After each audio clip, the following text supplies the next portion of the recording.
Hello, welcome back to my channel. Today I've decided that I'd really like to look into the energy of someone very celebrated in American culture, someone very wise and lyrical and even a little athletic. I know that she was a dancer as well as a prolific author of poems.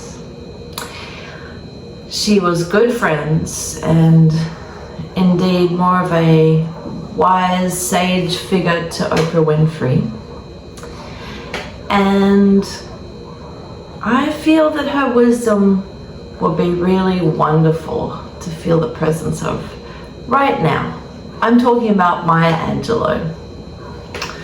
So let's have a crack at this. Let's meet on the page and start painting the portrait and see what comes through.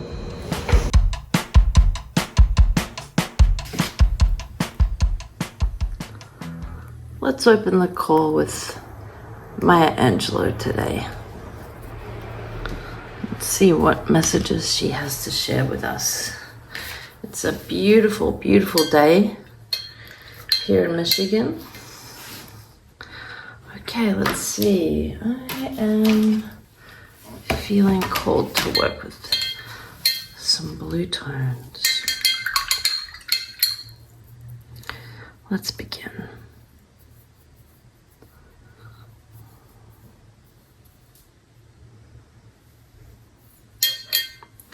So as I started tuning into her energy, right before I lit the candle, I could feel shards of golden light beaming around her, and her stretching out her arms as if she were a crane about to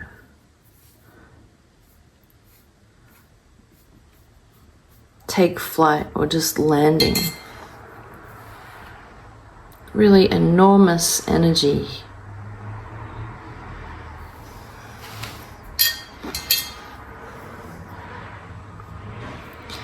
Today is September 11th, and of course it marks the memorial of September 11th, 2001. And yesterday, September 10th, there was another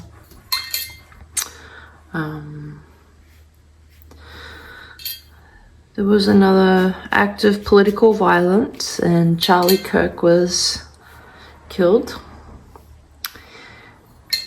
And so there's, just a general feeling of unrest over here.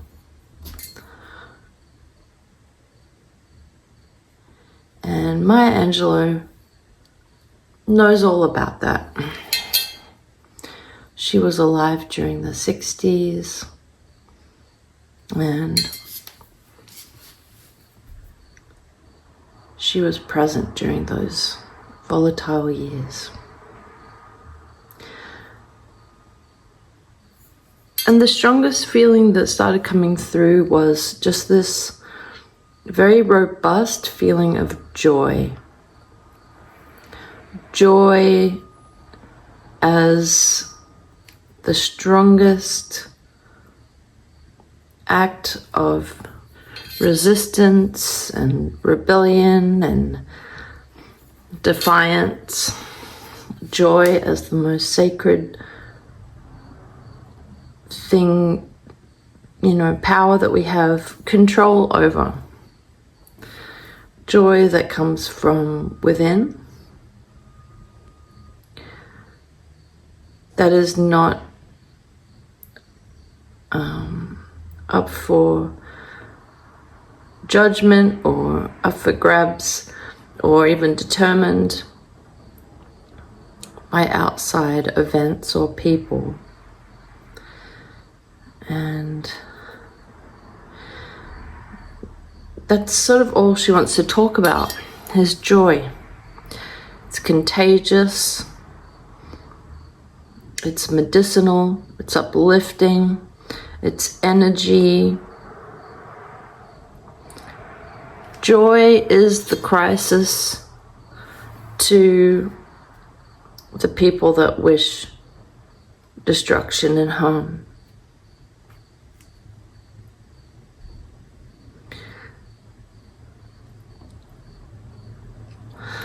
Joy is the end of war and the beginning of all life.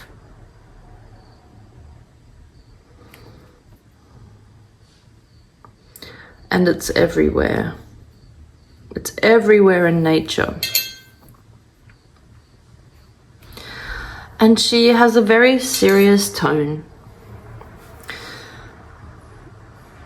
A very firm smile, actually, I could say. Really beautiful, warm energy.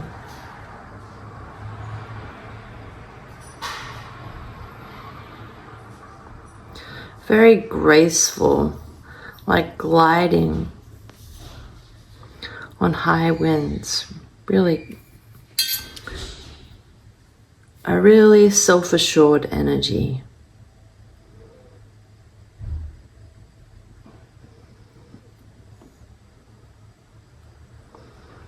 And though her mission here was to enlighten and inspire and experience contrast in her own life to get an even greater handle on what she was delivering,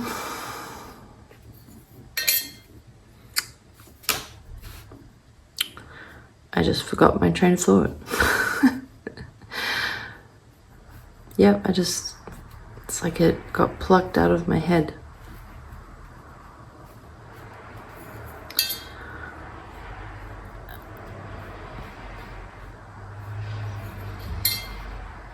Joy for joy's sake. It's the beginning, it's the end, it's the middle. It's so important, and it's rarefied in these times.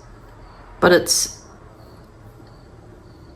what we have to do. It's what we have to strive for. It's what we have to steer our boats towards, is catching, being in the stream of joy. If we can't feel it, we need to point towards it.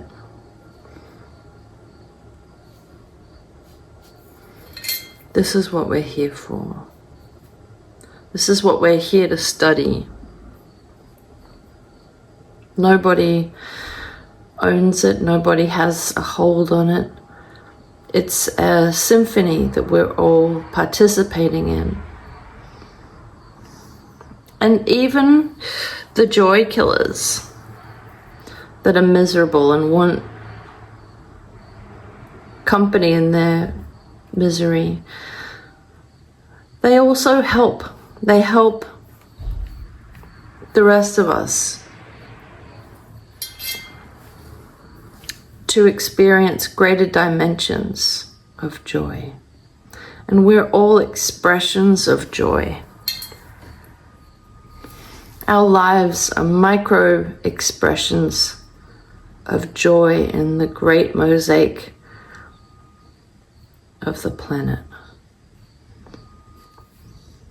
The more that we can contribute and participate in this symphony, the better. But even those that are incapacitated from feeling it or giving it or passing it on or sharing it or growing it are still part of this symphony. They might be muted, but they're primed and ready at any moment to involuntarily experience joy. It's a dimension of love, and in its most sincere form, it's generosity. It's giving of ourselves. It's celebrating life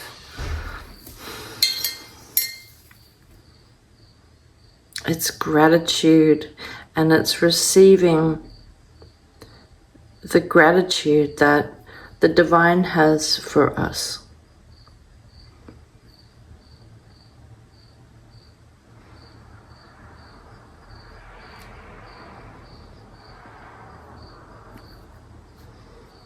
Our ability to receive and feel how appreciated we are is our gift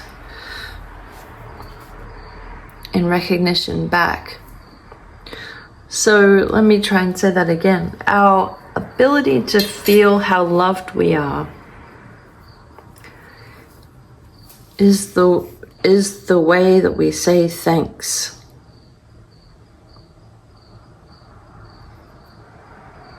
Our ability to receive determines our ability to give.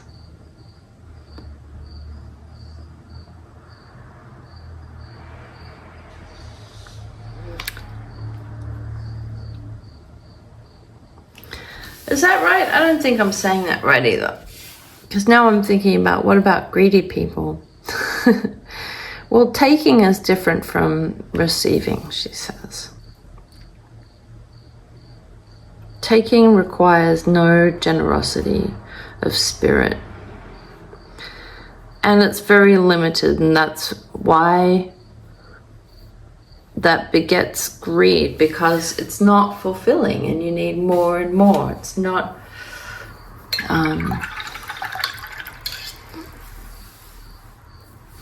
fulfilling. All right, I would like to look into images of your life now, Maya. Okay, I'm seeing brown stones and stoops. This could be, it feels a bit like Harlem. I am hearing music. I'm hearing music in, feels like her living room. Feels like jazz. And I feel the presence of a sun. And I can also see a phone. It's a landline. There's a hallway. Feels like an insular space. So not a very large space, but it has like a whole world in there.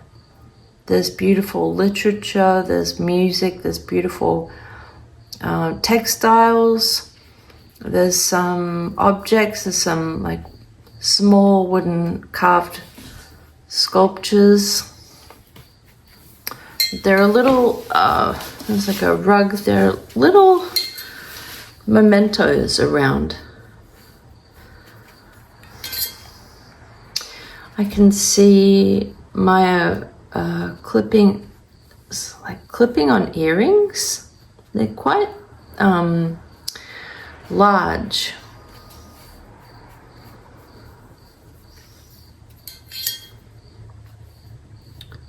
And they have like a dark stone in the middle. I'm not sure if it's real, but it's like onyx or something. But this feels like, is it the 70s or is it even earlier? I feel that it's earlier. I'm actually feeling around like, I'm hearing 1947 and she's young, like around 20 or something.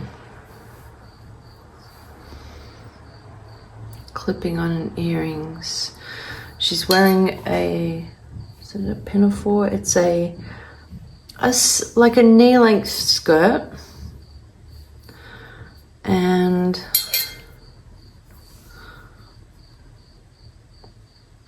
her hair is smoothed back. She has beautiful cheekbones. She's feeling really good.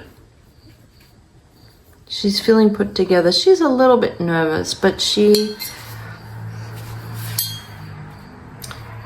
has something to offer. I think that she's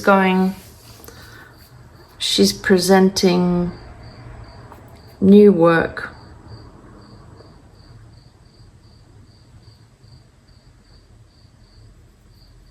Actually, I feel that she's going to sing, that she's going to perform. And I can feel her humming and warming up her voice box. Yeah, I can feel her humming quite strongly. There's real, there's joy in her heart. There's excitement. She's feeling accompanied. Like she's not alone. She's summoning. It feels like she's bringing with her about 15 guests. And these could be people that she's calling to mind to give her courage. I actually feel like there are some ancestors and guides that accompany her when she performs, and she can feel them, and she doesn't necessarily have a gauge of who they are, like what their names are, but she can feel their presence because she feels they lend her their courage and their boldness. She can feel her shyness evaporate when she's preparing to take the stage. And she sees other people's guides too. She's not necessarily aware that she's seeing people's guides, but when I hear Aretha. So I feel that when she saw Aretha Franklin perform, she knew that she was witnessing a woman singing surrounded by all of this protection and strength, and that she could sense that there were so many other spirits' energies flowing through Aretha when she was on stage. And she observed that Aretha was the most humble servant to God when she was performing on stage, and that she was merely in service when she was singing. And when she got off stage, it was a completely different kettle of fish. She was a little bit of a glamorous diva, which she also appreciated. That's funny. Because, that was Aretha's personality coming through. And actually, I feel that was informative to Maya as well, because she wanted to maintain a level of the dignified authority and commanding presence on stage as well as off stage. She did want to also have that grandeur and be in service and be fully have the same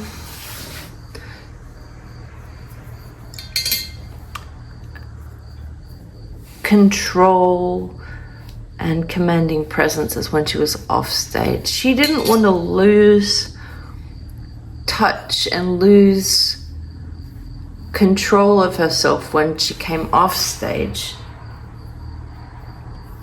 It was important to her, I think, witnessing other people.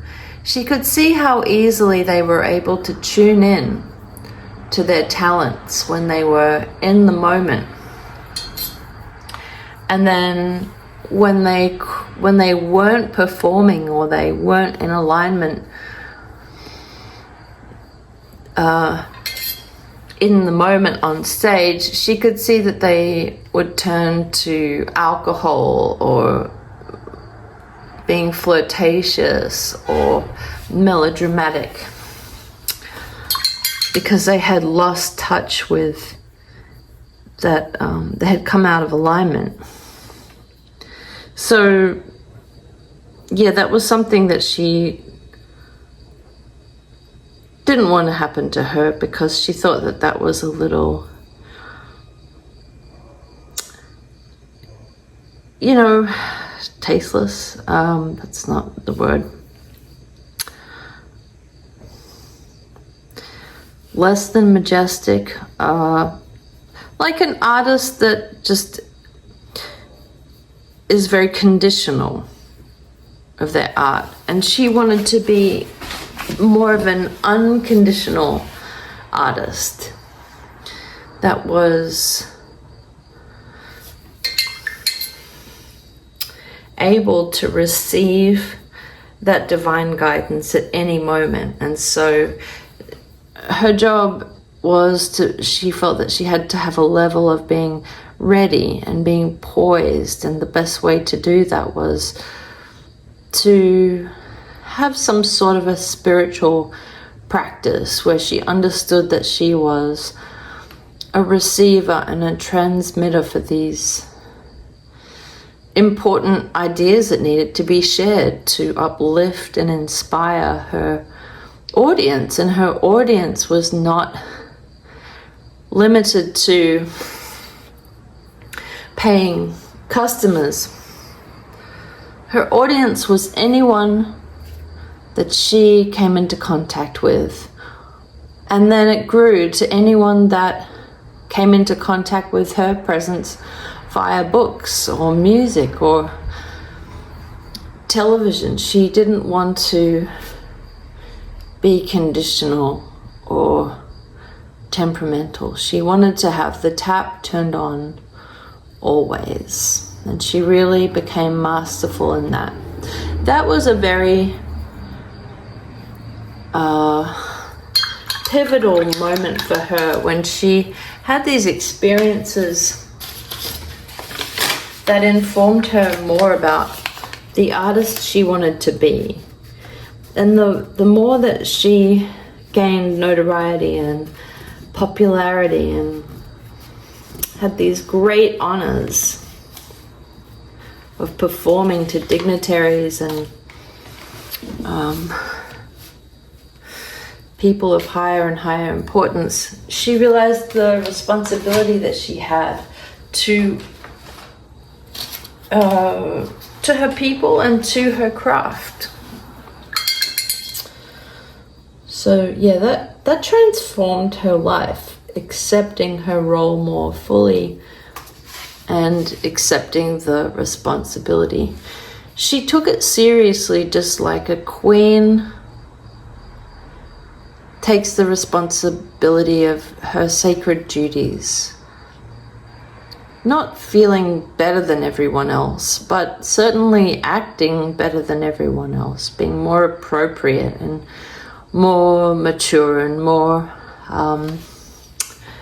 gracious, like a queen would act.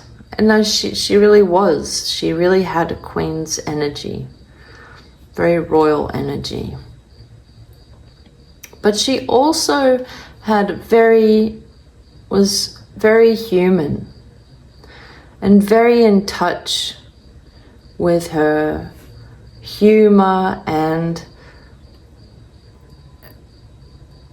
that was so important as well. The ability to laugh and to help other people laugh, and the ability to cry and to help other people embrace their tears as well as part of the sacred human experience. And she loved food as well. I'm feeling spices like that you would find in this. There's a Yemeni dip called zoug, and it has cilantro, coriander, jalapenos, cumin, and is there mustard seed? I'm feeling, these are some sort of spices that I'm feeling from her. There's mustard oil. There's something that brings her to Egypt, and some of these senses, and I feel that she went to Egypt. She traveled, and clove, earthy and spicy and fragrant seasoning and spices she enjoyed. I'm also seeing she liked to, simple foods like baking sweet potato, or I'm seeing black coffee. She enjoyed black coffee while she was writing.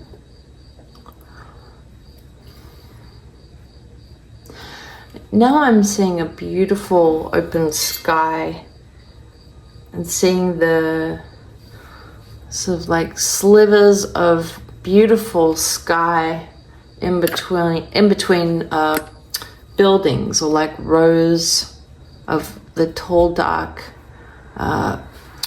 rows of buildings, like corridors on an avenue. So this does feel like Harlem, around like 120th, 116th Street, just north of the park, Central Park. I'm feeling her walking, and it sounds like she has like sort of wedged heels, and she's in this woolen plaid, sort of dark muted tones in this pressed like a pleated skirt that goes to her knees, and she's wearing stockings and sort of like wedged heel shoes that have a strap. And I feel that she's going to perform at a jazz club, and she doesn't know it yet, but she's on her way to meet some really important people in her life. They'll become important. I'm hearing the name Sam.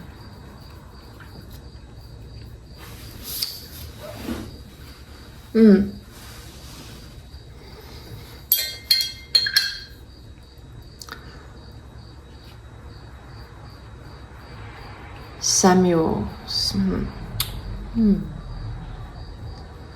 And that he's like a critic, he's a writer, and he's a deep thinker.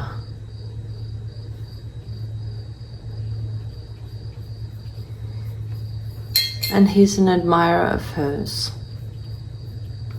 I'm hearing Albert.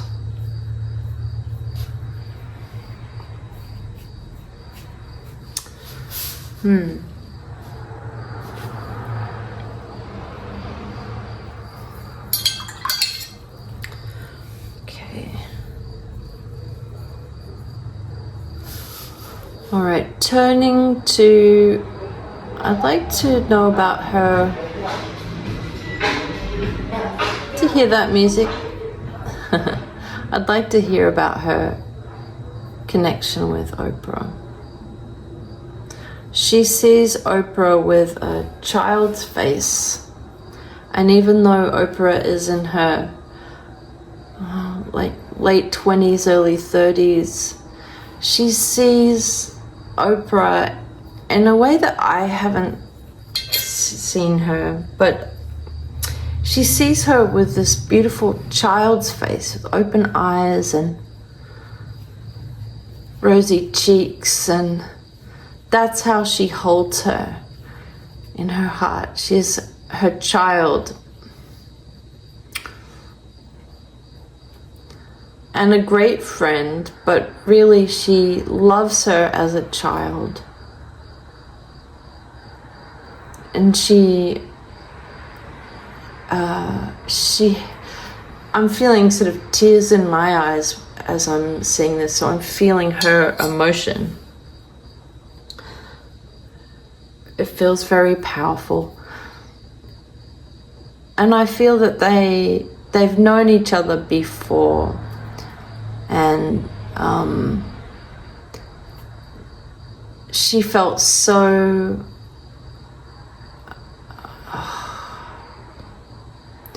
it was really one of their friendship was such a beautiful highlight in her life. It was very grounding. It was very healing for both of them, because Maya, when she was a young mother, she did the best that she could, but she had sort of regrets. She wasn't as wise as she would have loved to have been at the time, and that it felt hard for her to accept herself at times and to have grace for herself at times, as she was going through so much change and growth, and she had to work very hard to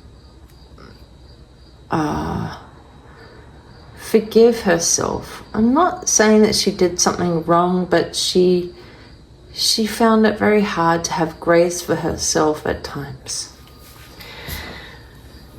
And Oprah gave her a second chance to be a mother and to help someone else on their trail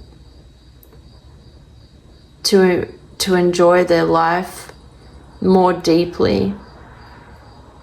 She felt that when she spoke to Oprah, Oprah really listened and absorbed everything that she said, and it made her feel more than just appreciated and heard. It made her feel really understood. And that was the gift that Oprah gave so many people at that pivotal time, in the 90s especially.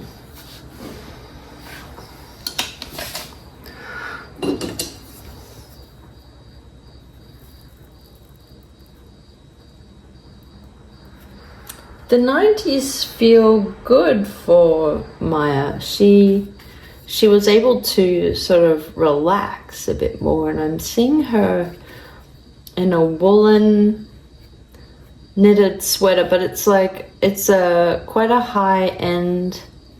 I feel shoulder pads, and it feels like bright colors. I'm seeing like a bright yellow and black, and it has quite bold patterns on it. It's knitted, but I think from a machine. It's designer for sure.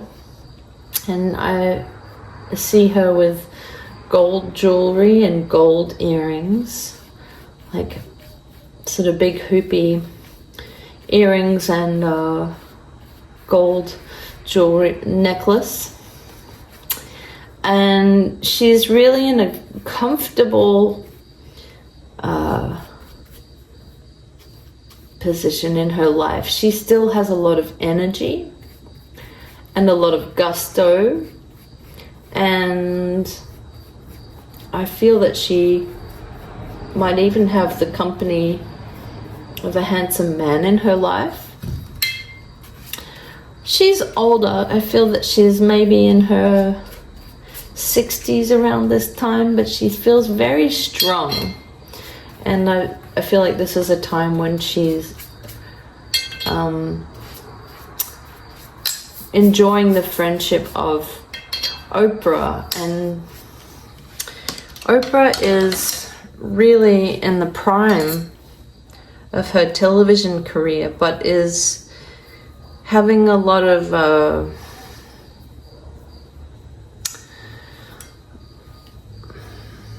her questions are about she's just beginning a new on the cusp of a spiritual awakening, and she's having to sort of let go, just as she's able to have the resources to really be a spectacular version of herself in the exterior. She's just begun this wonderful friendship with Maya Angelou, and it's really putting a crack in her materialistic ambitions. And Maya is mercilessly pointing out the ways that her lifestyle is not serving her, in terms of having superficial leanings, like her preoccupation with her weight, or her anxieties about how she's being received in the world. And so it feels kind of like bad timing for Oprah, actually. Good timing, but her ego is not getting the satisfaction. It's like her ego has helped to drive her forward to this prominent position, only to find that when she gets there, she's meeting all these wise sages that are, showing her that the meaning of life is not materialistic. So this is an interesting position that she's in, but she is also being Maya showers her with so much love and teaches her the art of gratitude. And so this is a lesson that she will continue to learn, but she's a very keen student, but definitely puts a crack in any victimhood she would have enjoyed dwelling in. Maya is not here for that. Maya is here to help her to rise and therefore be able to lift and inspire other people more effectively. They had very similar missions.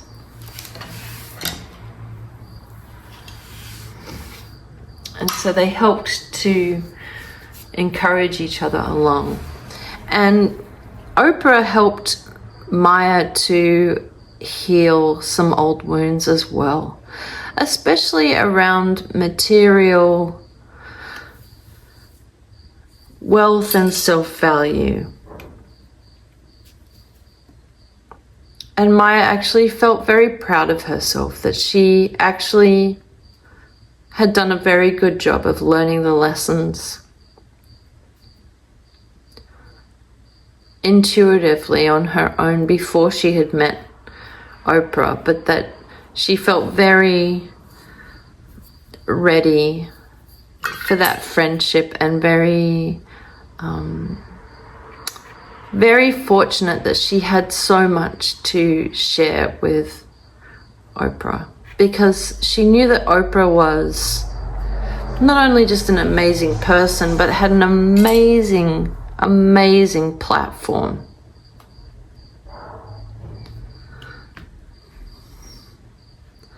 And that she really was changing the world in a dramatic way. But she was also very concerned with helping Oprah enjoy her life while she was at service to so many. It really pained her to hear about her personal troubles and anxieties behind the scenes and her self-doubt, and she couldn't believe someone so wise in her own right and so beautiful in her spirit could have such ridiculous hang-ups.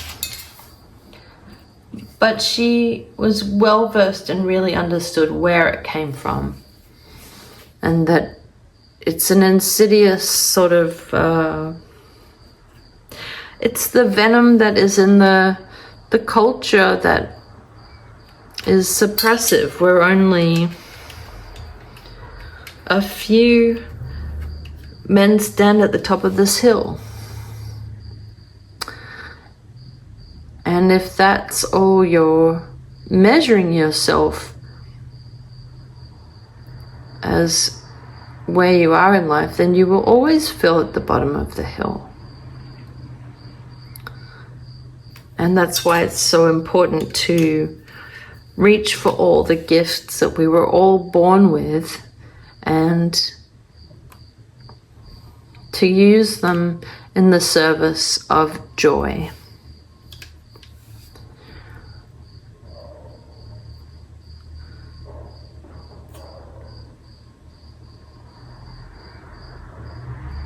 To sing, dance, to cook,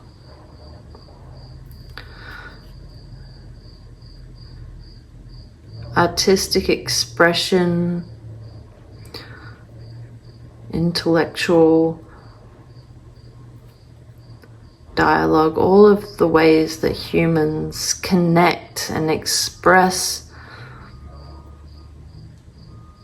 the joy of living. These are really the most important tools that we have.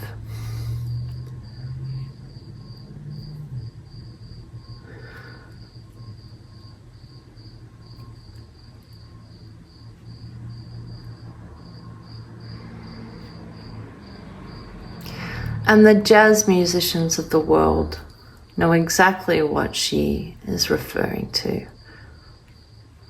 They prime themselves to become very familiar with their instruments until their instruments are an extension of themselves.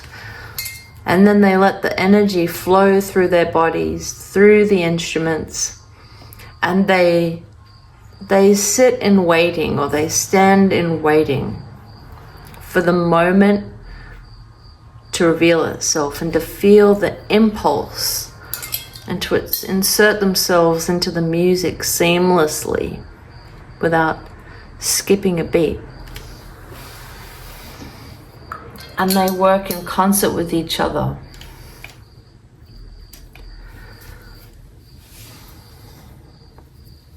And on a greater scale, that's what we're all doing when we're at our best. Okay, I'm feeling like I just want to do a couple of pointed highlights, and I'm actually reaching for olive green. Let's see, I've got some green right here.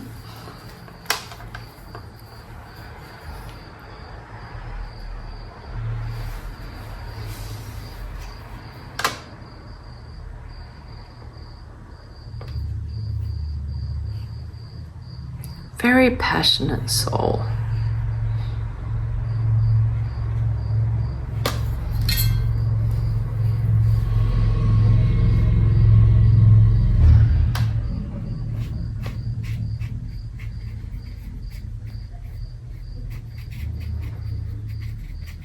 Yeah, I feel that she actually was quite talented at cooking, and I am feeling more like baking than cooking. Like I feel that she had a couple of passed down recipes for like a pie, and I'm feeling the sweet potato. It could be a sweet potato pie. And I feel that around Thanksgiving, I feel that she really loved Thanksgiving. Loved it. And I'm sensing like just all of it, the ritual of the food and the coming together. Some of her favorite memories, I feel, are Thanksgiving, where she would have spoiled for riches in terms of company and the people that she would have gather around her table. It's really beautiful. Her heart feels very, very full, and just I can hear I'm hearing the word cacophony. The laughter and deep voices talking, and I can hear music playing on a record player, and I can hear like I want to say automobiles, cars outside, but I can also sense like the oven full of all of the side dishes about to be laid on the table. I can smell cornbread and cranberry relish and orange zest and cinnamon and nutmeg.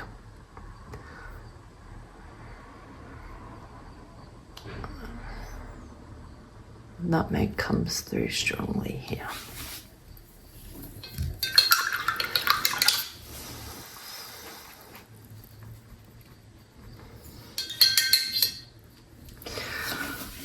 Let me just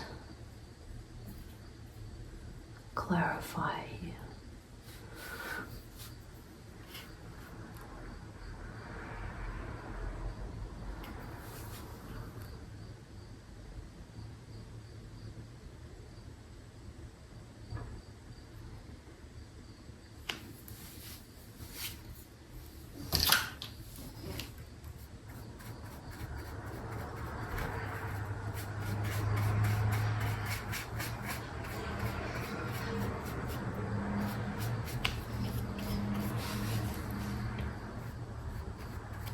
So her biggest message is to relax, to enjoy ourselves, and to do it with such voracious gusto and courage, because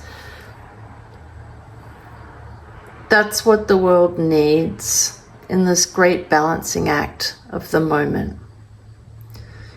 It needs our bold joy and our compassion,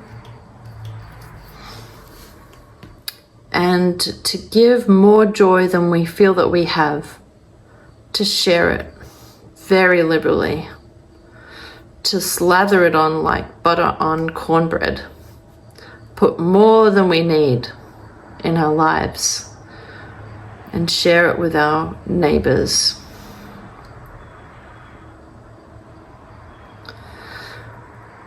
And there's not an ounce of worry about this, but there is a lot of urgency and emphatic knowing in this, that this will make us feel so much better if we can give way more than we perceive that we are receiving in terms of our joy and our capacity for giving. This This will tip the balance in our lives. This will tip the balance in our communities, in our families, and ultimately in the world. And even though we may not be able to see it, we will always be able to feel it. You'll never feel empty-handed by being generous. You'll be reminded of how wealthy you are. Energetically, which is where all manifestations start anyway.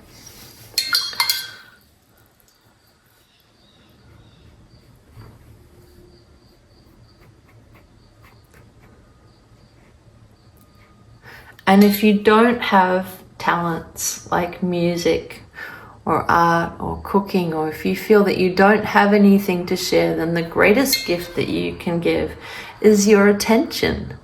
Give your full attention to the things that light you up, and the people that you love, and the things that make you feel good. And when you notice a big, open, beautiful sky, give it your full attention, like it is your job, because it is your job. It is your job. And it will always help you to flow better. And even the blood flow in your body, everything flows when you're in sync with yourself and the greater part of yourself.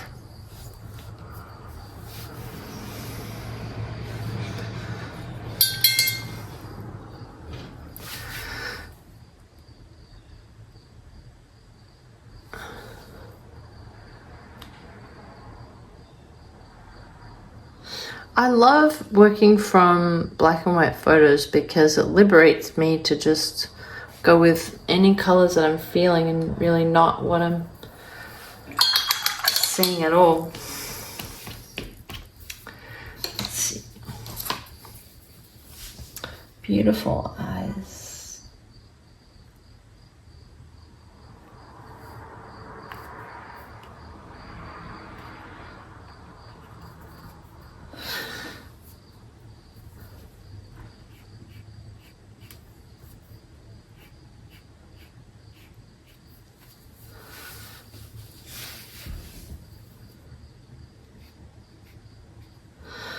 All right, I think I'm going to go out into the world and enjoy the peace and tranquility of the nature outside, and breathe in some fresh air and have something delicious to eat for lunch. And I hope that you do the same. I hope that you have some well-received moments of joy in your day today. Let's honor Maya in that way today. Let's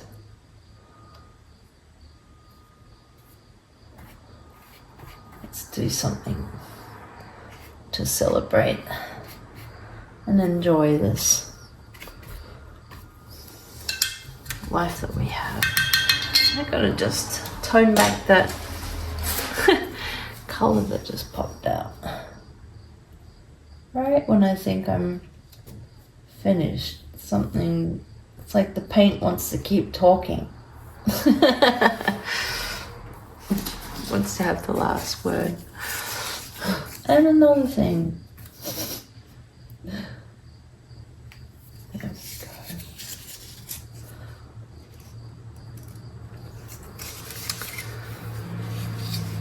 All right. Thank you so much for watching. It's been an absolute pleasure painting Maya Angelou today. And check back on my Instagram or Etsy to see some of these paintings updated more carefully. All right, lots of love to you, and I'll see you next time. Bye.